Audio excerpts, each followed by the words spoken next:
সংবিধানের ১৩০ নং আর্টিকেল এবং ১33 নং আর্টিকেল ১40 নং আর্টিকেলে মহামান্য রাষ্ট্রপতি ও বাংলাদেশ পাবলিক সার্ভিসেস কমিশনে এখানে এসআই এবং সার্জেন্ট নিয়োগে কোনো বয়স সীমার উল্লেখ নাই। আমরা দেখে আসছি বিগত বছরগুলোয় এসআই এবং সার্জেন্ট নিয়োগের ক্ষেত্রে বয়স সীমা ১৯ থেকে ২৭ দেওয়া হয়েছে, যেখানে বাংলাদেশে এমন কোনো বিশ্ববিদ্যালয় বা প্রতিষ্ঠান নাই যেখানে ১৯ বছর বয়সে অনার্স কমপ্লিট করতে পারে বা এমন করতে পারছে, এবং ইতিহাসে এমন কোনো বিশ্ববিদ্যালয়ও নাই যেখানে ১৯ বছর বয়সে অনার্স মাস্টার্স কমপ্লিট করতে পারছে বা এটা সম্ভব হয়েছে।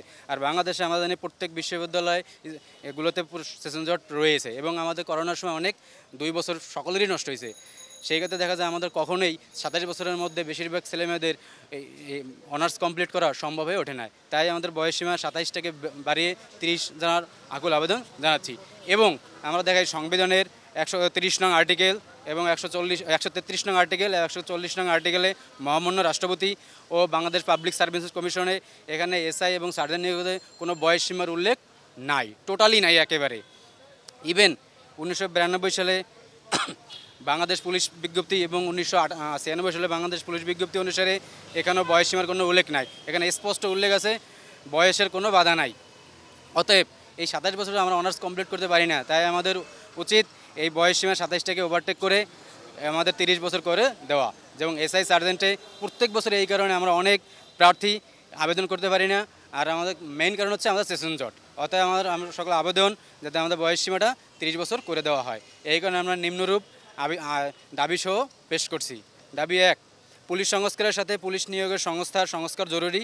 সময়ের পরিক্রমায় ব্রিটিশ আইন পুলিশের নিয়োগ অপ্রাসঙ্গিক, অর্থাৎ ব্রিটিশ আইন অনুসারে পুলিশ এখনও চলতেছে, তাই আমরা চাই ব্রিটিশ আইন বাদ দিয়ে বাংলাদেশ প্রেক্ষাপট সংবিধান অনুসারে পুলিশ প্রশাসন চলুক। ২, গড় আয়ু বাড়ছে, অর্থাৎ 2022 সালের জনশুমারি অনুসারে বাংলাদেশের গড় আয়ু ৭৪.৪ বছর, যেখানে আমাদের চাকরির বয়স ২৭ বছর। তাহলে আমরা এই ২৭ বছর চাকরিতে অনার্সই কমপ্লিট করি না, চাকরিতে ডুবই করে। অতএব গড় আয়ু যেহেতু বৃদ্ধি পেয়েছে, তাই আমাদের বয়স সীমানা ২৭ থেকে ৩০ করা বাঞ্ছনীয়। ৩, ৩২ বছর বয়সে কোটাধারী আবেদন করার সুযোগ পেলে সাধারণ প্রার্থীরা আমরা আবেদন করার সুযোগ পাই না। আমাদের উচিত ৩২ বছর যেহেতু কোটাধারী আন্দোলন পেতে পারে, যেহেতু কোঠারই বৈষম্য নাই, তা কোঠাই তো থাকবে না, তাহলে আমরা কেন ৩২ বছর বয়সে তারা আবেদন করতে পারবে, আর আমরা কেন পারবো না? অতএব আমাদের আবেদন বয়স ২৭ থেকে ৩০ করা উচিত। বিগত সরকারের আমলে ব্যাপক নিয়োগ বাণিজ্য দলীয় নিয়োগ হয়েছে, ফলে সাধারণ শিক্ষার্থীরা বঞ্চিত হয়েছে, তাদেরকে আবেদনের সুযোগ দিতে হবে।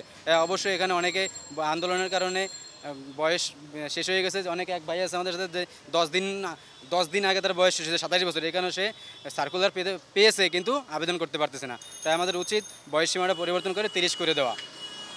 ৫, সার্কুলারের সর্বনিম্ন বয়সসীমা ১৯ নির্ধারণ করা হয়েছে, কিন্তু বাংলাদেশের শিক্ষা ব্যবস্থায় ১৯ বছর বয়সে স্নাতক সম্পন্ন করা সম্ভব নয়, একথা আমি পূর্বেই বলেছি। ৬, সরকারি নিয়োগের ক্ষেত্রে ৩০ বছর অনুসরণ করা হলেও সাব ইন্সপেক্টর সার্জেন্ট নিয়োগে ২৭ বছর, অপরদিকে পুলিশ সহকারী নিয়োগে ৩০ বছর যাওয়া অসামঞ্জস্য। দেখেন, সংবিধান অনুসারে বিশেষ পাবলিক সার্ভিস কমিশন যেখানে পুলিশ সুপার ক্যাডার হিসেবে নিয়োগপ্রাপ্ত হয় ৩০ বছর বয়সে, এবং ৩০ বছর পর্যন্ত অ্যাপ্লাই করতে পারেন, হয়তো নিয়োগ পান আরও ৪ বছর পরে ৩৪ বছর বয়সে। আর সে জায়গা এসআই এবং সাব ইন্সপেক্টর আমরা ২৭ বছর আবেদনই করতে পারি না, নিয়োগ তো পরের কথা। অতএব আমাদের বয়সসীমা এই পুলিশ সুপারের মতন একই প্রশাসনের চাকরির ক্ষেত্রে পদমর্যাদার ভিত্তিতে বৈষম্য না দেখিয়ে চাকরির বয়সসীমা সকলের ক্ষেত্রে ৩০ করে দেওয়া উচিত। এবং চলমান নিয়োগে যেটা চলমান আছে সার্কুলার, এই সার্কুলারের উচিত বয়সসীমাটা আমাদের ৩০ করে দেওয়া, এবং যাতে আমরা যারা বয়স ওভার হয়ে গেছে আমরা যাতে আবেদন করতে পারি।